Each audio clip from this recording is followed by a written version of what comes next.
Everything on your end? Everything's good. Everything's great. I was wondering if I should change my background to the bear background. I love it. You got me Beautiful. inspired. Yeah. So I didn't see you yesterday. You said what? I didn't see you yesterday. You didn't come to Tiny Cupboard. No, no. Unfortunately, I had made plans. Yeah, I made plans with some people and friends, and so Okay. uh, I wanted to like I feel like how is it like Fridays and Saturdays like in Uh, terms of like mics suck, you know, okay. and so if you don't have a spot, you're Right. screwed. And so like I Right. felt like that's the world telling you, that's like the comedy gods telling you to like get a life and stuff. So Okay. Okay. I definitely hung out with some friends last night, and we went Uh-huh. bar hopping until like 2 a.m. in the morning. And it's That's like, great. That's great. So usually on at least on Friday, the house was jam packed yesterday. And good, good. a couple of Fridays I felt that you're right, but on Fridays I somehow find Tiny Cupboard to be A little full. bit big, Yeah, yeah. yeah, yeah. Mhm. So otherwise I usually go on Wednesday or Thursday. Mhm. On Saturday I totally agree. What about your experience with Mondays? Mondays I try to like go around to different. Like Mondays is like the best day for mics. Is it Everything is happening. Yeah, I feel really? like. Okay, that's what I wanted to ask because you host a lot of mics, so that's why. Yeah, I feel like Mondays have everyone doing everything everywhere. Like, I definitely try to like go different places. Like everyone's doing something on Monday because it's Monday, right? First day of the week. You want to like Right. get up and do spots. Right. So like back a couple of months, like I would say a couple of times for sure, I would stay at Tiny Cupboard and run the gauntlet and stay there, for all the mics. Uh-huh. But there are times where like I do investigate other spaces and places, like down the block is Secret Pour. If I'm in the mood for it, I'll head out to Queens. Okay. For a couple of other locations, like there's Grove 34, QED, great spots and venues. And then excuse me, in Harlem there's a great mic in Harlem that's like probably my favorite one to do. It's in Harlem Nights, and it's a great fun time. Uh-huh. And then if I'm not doing that, I'm checking out the city, checking out the Lower East Side, Manhattan, Mhm. around that area. But yeah, I feel like the best day would be like Monday for mics. Is Literally, it? like Wow. you could check like all the lists and Yes, stuff. yes. I always see them, but somehow Mhm. I felt that Mondays is less of an audience. I assume I'm not sure. Mhm. Don't have that experience that Monday the audience are less. What is your experience? Because it's your first work day. Gotcha. Yeah, at Mike's, nah, it's all comics. It in shows. You'll definitely have the people that are like wanting to break up the monotony of life, and so Right. they'll sneak in for a show or Mike, whatever. Right. And it really is dependent on where you go and where you're at, because there Okay. are some mics on Mondays that do have audience. So like for example, I think of Eastville on Mondays. They stopped having shows and they just do mics from like, what is it, from 6 to 7, 7 to 8, and then 8 to 9. And Okay. whenever I go, the shows have audience, and it's always Okay. like a fun time. I feel like if you have one civilian there, one non-comic there, hey man, that's a show. Let's have ourselves a blast. Yes. Yes. Yes. Yes. Definitely having civilians in the crowd, in the audience, it's the difference between a mic and a show. Yes. Um, there are some clubs and venues that say like, hey, six is a show. Once we get six people in the audience, Yeah. paying or non-paying, but just Yeah. six butts in chairs. Hey, Right. let's start the show. Right, that's the show. So that's how I feel. Like whenever I'm at a mic and I see like a non-comic or just a Right. civilian like Right. enjoying and watching comedy, then Right. that's when like the switch flips. Right. And it's like, okay, like now we're trying stuff out. Now we're not just like practicing. Now we're actually in the thing. Now let's Right. do it. Right. So the one is QED you mentioned. The other one in Queens that you mentioned was Grove 34. okay. Those are great locations. Uh-huh. Um, I Because have. because Mhm. I'm in Queens, but Oh, I feel Queen is really dull. I really like Brooklyn. Where do you live? I live in Brooklyn. Yeah, I Oh, live. okay, yeah. I live a So, short walk away from Tiny Cupboard, so that's why I'm oh, practically. okay, that's great. That's great. So, It's a pro and con, yeah. yeah. Why is it con? It's a con because like there are some days where I feel like I'll get stuck there, you know. Uh-huh. And so there in my mind, I'll just be like, "Yo, you gotta get out the room, bro. You gotta get out the room. You gotta explore. You gotta Right. unlock a new It's map." so close that you don't go. Yeah, exactly. If it's raining, oh man. If it's Okay. cold, oh man, forget Okay. it. Okay. But with the weather warming up, Uh-huh. definitely feel that exploratory feeling. I Uh-huh. definitely want to investigate and see new places. You know, you talk to comics and they'll recommend this one or that one, Right. or like because like a host is great, they recommend this one or that one. So Hmm. take all those recommendations and I'm just like making notes. Okay, I gotta check this one out, that one out, things like that. Right. Right. So what are your three top favorite mics? Three top favorite mics. So my first one definitely is a no material mic or improv mic. It's in Cobra Club. It's called Party City. Hmm. That's Tuesdays at like 8 o'clock in Cobra Club in Bushwick. It's a Okay. fun time. It's a fun hang. Okay. It's no material, so like they have the bucket pool with questions and audience suggestions. It gets rowdy, it gets raunchy, it gets Yeah. racist. No, I'm kidding. Right. Yeah, I know. You know me. Uh, I say it gets racist because the during Black History Month, they did a mic there, and there was a comic that went up there, a lady comic that went up there, and she said the N word a bunch of times. Oh my God. No, that's how it Yeah, is. Yeah. Yeah. Yeah. and wow, yeah, she said it a bunch of times, and it was traumatizing to the rest of us. Like everybody in the room Like since he was then a has black like trauma black bonded. comic or no? A white comic, yeah, a white Boy, lady white comic. comic. Wow. She went up there and she said the Yoko Ono song. I didn't even know about it until afterwards, but like Right. bitches are the new N words. Oh And my I was God. like, oh yeah, women are the new N words. And we were all just like, womp, womp. Okay. This during Black History Month, not even during Women's History Month. And we were Right. just like, Right. Right. Right. yeah, we're going here. It Yeah, was same thing happened with me at Secret Pour last time. I had this anti-democrats bit, and I Mhm. warned the feedback givers that I'm gonna go in that direction. You won't like it. I'm just telling you in advance. So yeah, so I went into the some Catalan Jenner bits. Uh-oh. Yeah, Uh-oh, and trigger warning. yeah, so it really triggered them. And then and at the end, I said, "What's your feedback?" She said, "Really, you want my feedback?" I said, "Yeah, why not?" So she said that you were more comfortable in tech, not so much in politics. I said, "Yeah, because you didn't like my politics. That's why." So and I told you before. So yeah. But I would definitely explore that spot. I don't have any idea. I've never heard about it. So I'm gonna Okay. definitely. And number two. Oh yeah. Number two. Damn. Number two favorite mics. I'm not. I was gonna say my mics because I host. No, no, no. It's okay. Yeah, why not? Why not? Self promo, self promo. My mics, my favorite mics are my mics. I host the Tiny Cupboard Room Tuesdays and Thursdays, 5:30. It's a fun time. It's Fever Dream comedy, so we definitely have a fever dream there.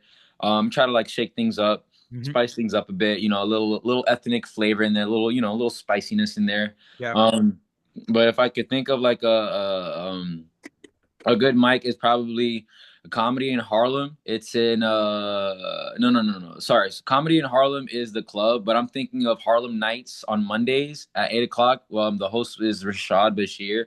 It's Hmm. a fun time. Hmm. It's definitely a good hang. They have actual audience there. Love and respect to what they got going on over there. It's so much fun. Every time I go there, I end up hanging for the entire night, which is like Okay.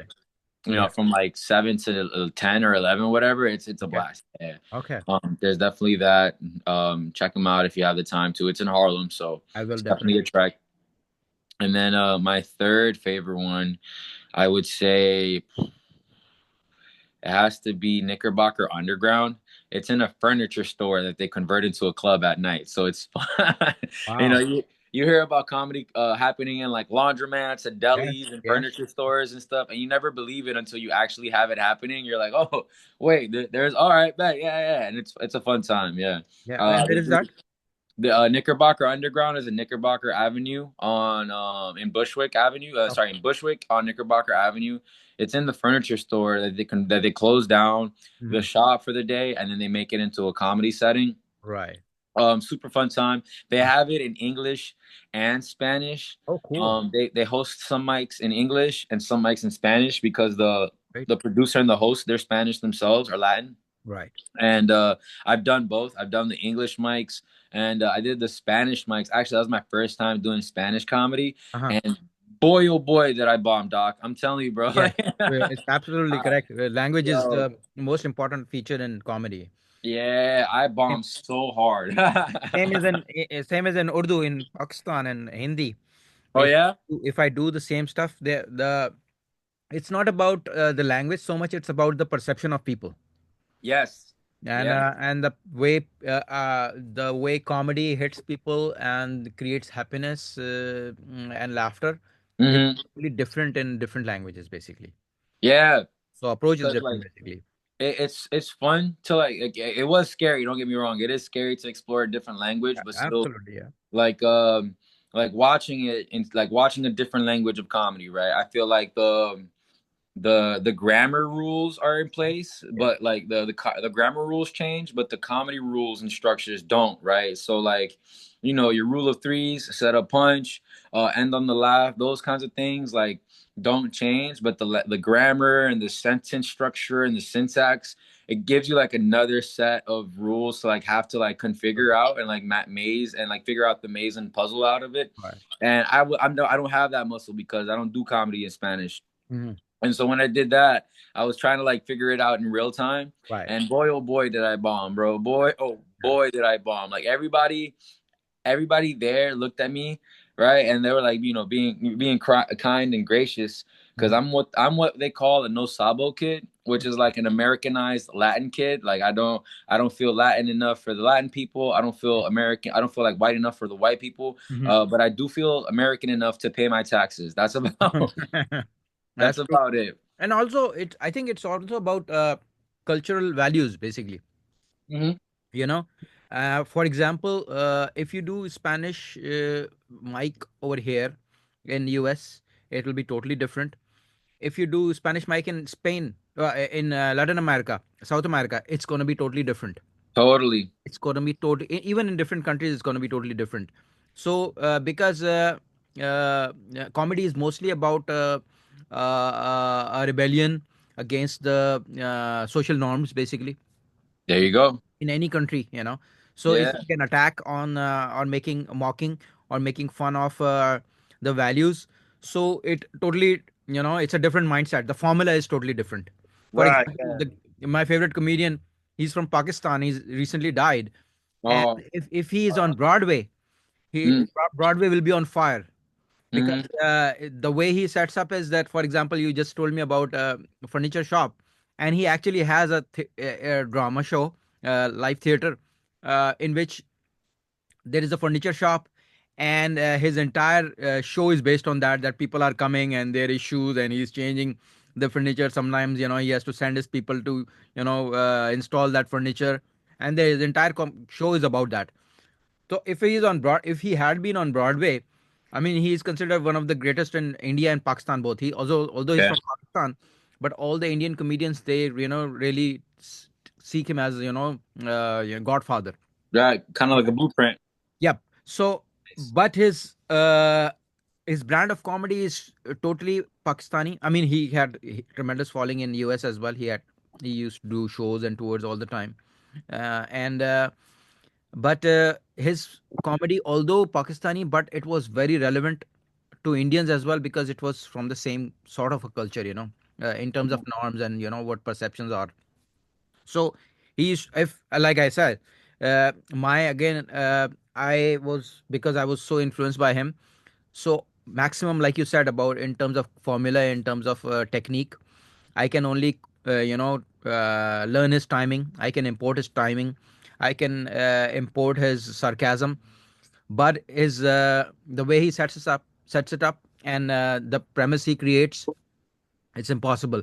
I mean, it is possible, But in a live theater setting, like like I said, on a Broadway or some theater where Bro, yeah. all the Tear the characters. house down. Yes, and in fact, there is one guy in India who has imported this idea, and he has his name is Kapil Sharma, and he has a show in India, and is one of the greatest shows and most money making shows in the history. Now it's on and even on Netflix. Mm. So he's only doing it for Netflix. So what I'm trying to say is that comedy is very culturally driven, and it's not possible that, for example, if there are greats like Russell Peter or Richard Pryor or Louis C.K. who visit abroad, but then people see, yeah, or Jeff Dunham, the puppet guy.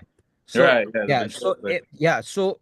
if they have overseas following, then it's strictly on their own brand of comedy.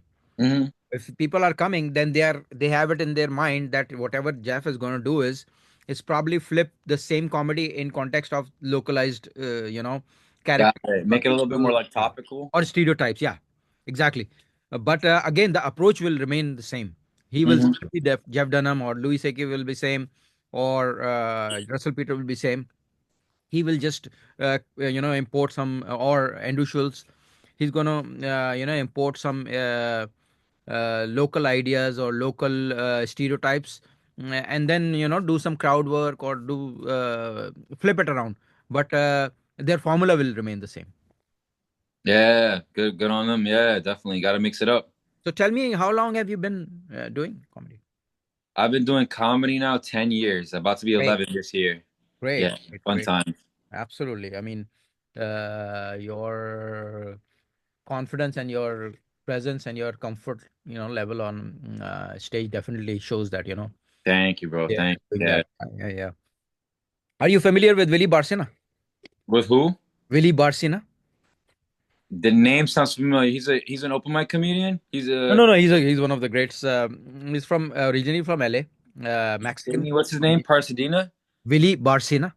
Okay, no, I gotta check into that then. I don't. I'm not familiar. Hmm. So you're from Mexico or some other country? No, that's racist. No, okay. Yeah. I'm from Miami, Florida, born and raised. No, But no. Yeah. Yeah. yeah, my father's Colombian and my mother's Nicaraguan, so I'm South and Central American. Okay. Your father is from Colombia, Colombia, Colombian. Oh, wow. Okay. and my Because mother's again, Nicaraguan. yeah, because the Cuban comedians are different from Puerto Rican comedians, from Mhm. Mexican comedians, Yeah. and like Willie, he says that he's from originally was born in Mexico. Okay. Yeah, but he is like so punchy, and even like Iglesias, the fluffy guy. Gabriel Iglesias. Yeah, Mr. I Fluffy. saw Yeah. him. I saw his show in Las Vegas. Good. Yeah, yeah. He's great. He's awesome. He was like just amazing, and non-stop laughter, and Hmm. incredible. I think it was in Mirage, and it was every penny worth, going, Good. Good. because one of the greatest thing he does is that his comedy is clean usually, Yeah. you know, so you can watch it with your kids as well. And same is about with Jim Gaffigan as well. Hmm. Mostly food jokes and attacking their own fatness and all. So what Yeah. are your few influences? Uh, so like on that note, like I do try to be clean. I do my best to be clean. I'm not necessarily like the raunchiest comedian. I don't try to be. It's Hmm. not like necessarily I don't feel like low hanging fruit is Right, like right, the right. most rewarding, if that makes sense. Like I go there sometimes if Yeah, yeah, need yeah. be. And I remember like when I needed to go there, when I did a show in Miami, we were the pregame to a swingers orgy party. Wow. Yeah, yeah, yeah. Yeah. We were the pregame to a swingers orgy party.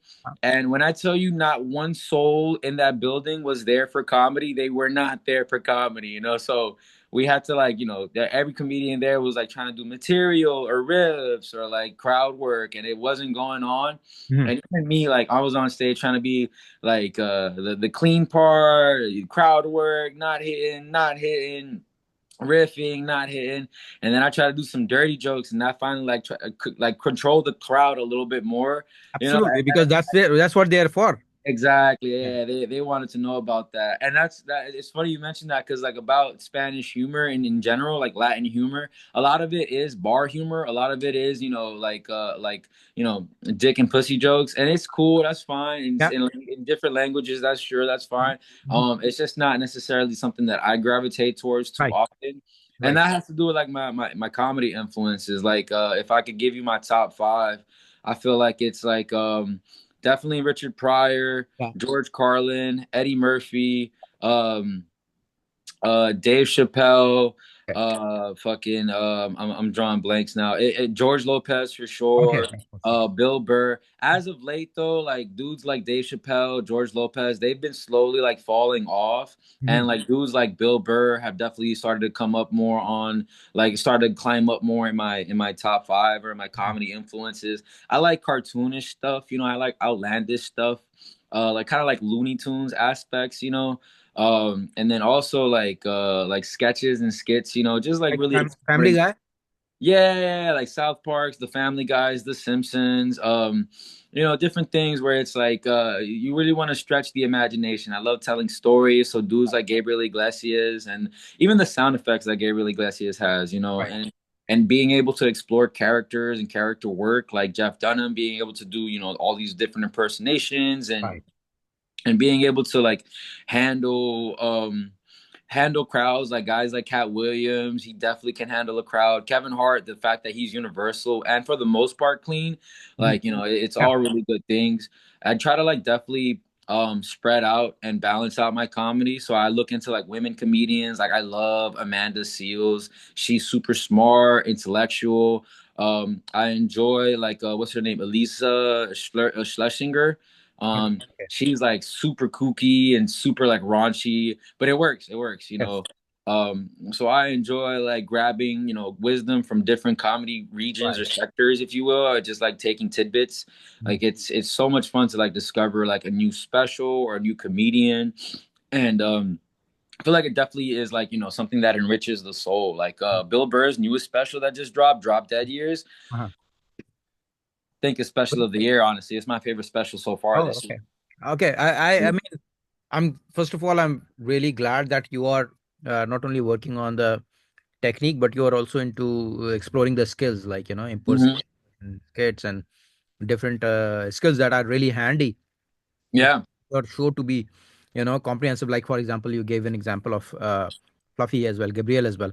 So, because his show was also like always, his show is well composed and he puts in food jokes and family jokes and Hmm. sounds, for example, and different accents, Yeah.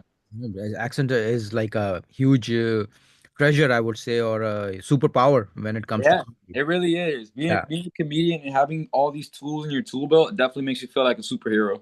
right, right. In my case, I was like, my influences are, Louis Black and Louis C.K. and Sarah Silverman, Yeah, Amy I could Schumer. definitely see that. I could Yeah, definitely see yeah, that. yeah. But at the same time, I was more towards satire and sarcasm, like different types of comedies. But then I explored that, this Dick and Pussy jokes, people like them and Mhm. I respond to them because, Mhm. like, for example, Doug Stanhope is also one of my major influence, and I met Doug as well. Nice. Yeah. So I used to create all this huge premise and, a build up, and then I flip it around and go to the opposite direction, like Doug does it. Hmm. But as an open mic, you have limited time to develop that background, and at the same time, people expect back to back laughters as well, and Right. to release the plot soon. So and which was rather uncomfortable for gaining my foothold and confidence in the beginning. So when I felt that I was sugarcoating these low-hanging fruits, so to say, and these dick and pussy jokes in a more articulate way, sugarcoating them, then people start liking it. And then same is about exploring the different prejudices and bigoted aspects of religion and society and different stereotypes. So that's where I'm trying to find my sweet spot, and sort of working in the way that now when I come apart from the persona of Dr. Tuah, people immediately know what the bullshit I'm gonna try to pull through. So yeah, that's very important, and I really but in terms of again, in terms of writing technique, I was more towards satire and irony and sarcasm, but skill side, toolbox, no, I cannot do accents, and I don't know if I will do it down the road, but it's amazing that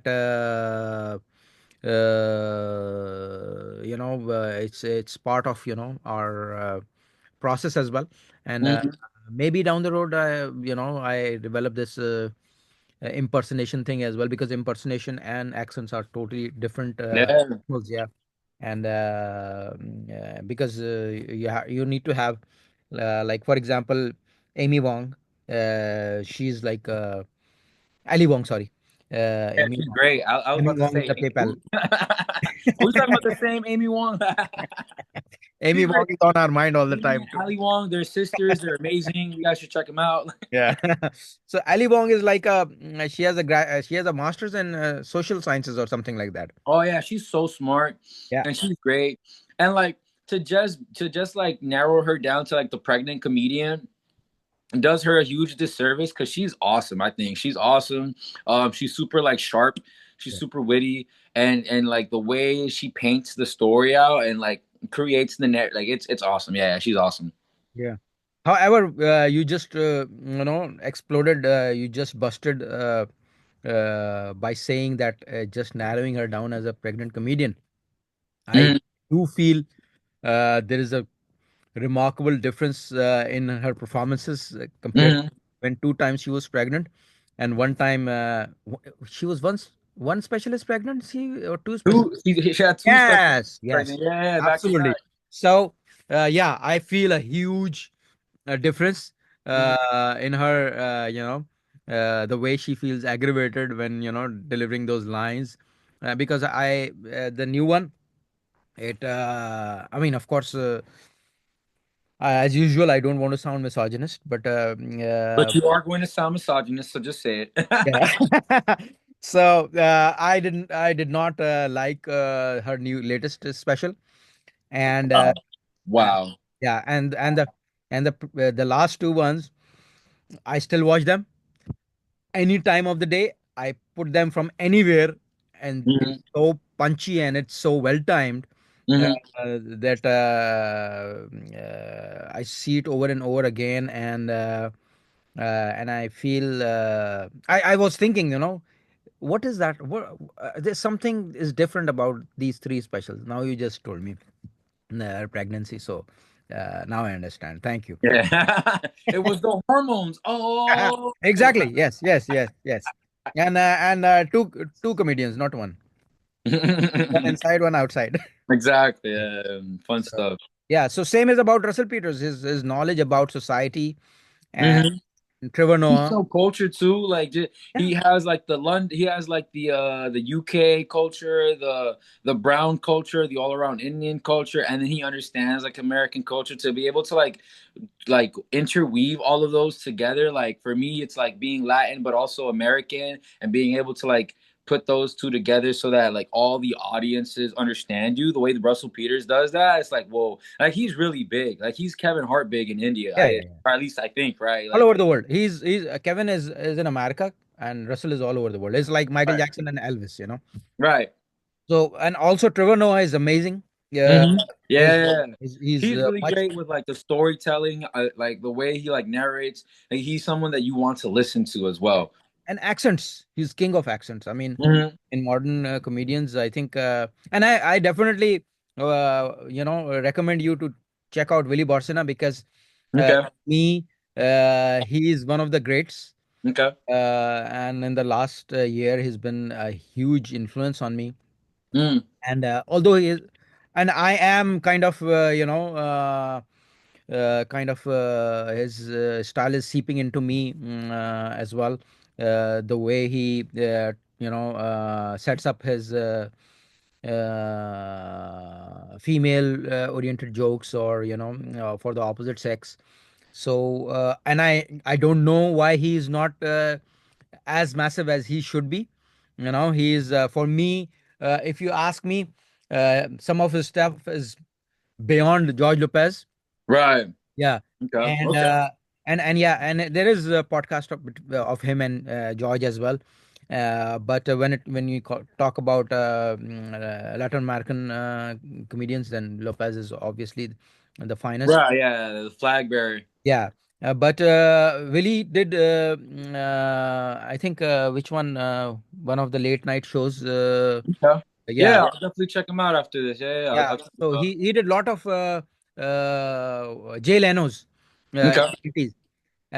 But I think and I don't know how to categorize it, and because he makes it part of his routine, bits, Mhm.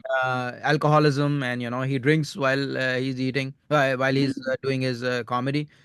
So, but his punchlines, and again he claims, I mean, he is confesses that Richard Pryor has been major influence on him, and his timing, and sometimes the way he enunciates, or delivers or renders jokes, is very Pryor driven. I mean, I would I and I it's strange that nobody knows him, Mhm. especially in East Coast. In Yeah, Texas, you're putting me on now. You're yeah, putting me on now. he's huge in Texas. He's huge in Los Angeles in West Coast. He's huge in even Midwest, and in areas like Colorado and all. Okay. Yeah. And again, he has a podcast as well, which is also super amazing and funny. Gotcha. Okay. And I got a lot to look into then. Yeah. especially in Latin American culture, the life in Los Angeles, because at this time, Los Angeles is like is Latin American culture is more dominant over there than any other culture. Of course, it's Okay. the second language over there, but for me, it's the first language because of their influence on music and culture and society and movies, and that's that. And what are your are you doing any shows recently, or have you done any big venues? Yeah, yeah. So coming up this week, I have a show Wednesday, April 9th at the Daily Press. It's the No Material comedy show. Definitely pull up and check that out. And that's part of like the No Material show is happening at the Daily Press in Wednesday, April 9th, 7:30, if I'm not mistaken, 7:30 p.m. at the Daily Press in Brooklyn, New York. Mhm. And I enjoy like the No Material improv movement that's been going on as of late. There's like a Want like a to? I want you. Have you studied improv? Yeah, yeah, definitely. I try to study a couple of things. Like it's a no material. Like it's called the No Material Comedy Show. But essentially it's like no material improv, kind of thing. Audience suggestions, audience Oh, feedback, great! call and response things. I would And love that. I enjoy that because like it's like riffing, yeah, Yeah. and improv and having to be quick on your feet and staying on the balls of your feet and like being quick witted. Right. Definitely keeps you present and in the room. And like I try to think of like the Ram Dass quote, "Be here now." Mhm. Definitely when I'm on stage, the main focus is being here now. You find a lot of comedians, phone it in or they're in their heads thinking about the material, and then say you're at a comedy club, a professional comedy club Right. that has a bar with Right. drinks and people are Right. drinking and a Right. person gets drunk and that drunk person starts heckling. Now you have a drunk heckler on your hands. That's How do right. you deal with that? How do you address that? Do you confront it? Do you de-escalate? Do Yeah. you ignore it? Right? Right. These are all skills that you need to develop whether on the road, on tour, in a room, at a mic. You know, you never know. And so having the ability to be quick on your feet, pivot when you need to, and like, you know, being able to keep your head on a swivel, it's something that I'm definitely building up. And a lot of comedians do love it, a lot of comedians don't. I find that there's a type of stand-up comedy lover, like the purists, right? Like a stand-up comedy purist, Right. that it's like go on stage, tell your jokes, do your type 5 or 10 or whatever, you know, and leave the audience out of it. It's like a monologue, put it that way, Right. right? Right. And I'm more of a fan of the dialogue in comedy, where it's like audience feedback, yeah, call and response, sure, yeah, but then also like there is a dialogue, because I'm talking to you and you're responding back with either laughter or silence, Right. and one is great and the other is torture, right? Absolutely. So Absolutely. definitely be Absolutely. mindful of that. I mean, um especially, I'll like to interject that not only I'm a big fan of improv and I wanted to learn improv for a long time, and oh I yeah. it is great, and especially in context of comedy because some improv artists are not so comfortable Mhm. with stand up. So stand up is a different beast in its own, but with the emergence of crowd work, especially like you just said, Right, yeah. it has to be a dialogue because the thing is right now we have so many real Clip comedy culture, yeah, clip yeah. culture. Yes, and like for example TikTok and Instagram, so those are like Mhm. especially monologues, you know, Right. just I watching mean, them or reading the captions. So if you are going out, if people are coming out for you, and if you can, for example, Ian Bag, I think I'm not sure if you have heard of him. Ian Bag, mm-mm. he's a great crowd worker. I mean, I think after Andrew Schultz, he's one of the finest in terms of crowd work. I mean, Def- he doesn't have material like you're saying, no material. He's just doing crowd work, and all his off material the is cuff, yeah. yes, stuff. So it requires lots of observational skills, and also lot of like you mentioned, wit and timing and off the hook, ideas. Yeah, sorry, you continue.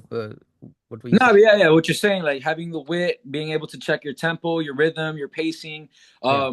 Like there, you know, when you're in your set and you're running stuff, and then somebody interjects, and you're like, I gotta address that interjection, that tangent, and then return back to the main point of the story. Some people like lose their track of thought, and they're like, okay, what was I just talking about? It happens. Like Yeah, the I mean, more, I mentioned it last week at PC that white guys don't like to be interrupted. Uh, yes, they, yeah, they forget it.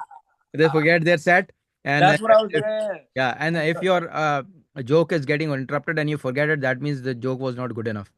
And that part. yeah, and then I said, and they have no problem interrupting countries, changing their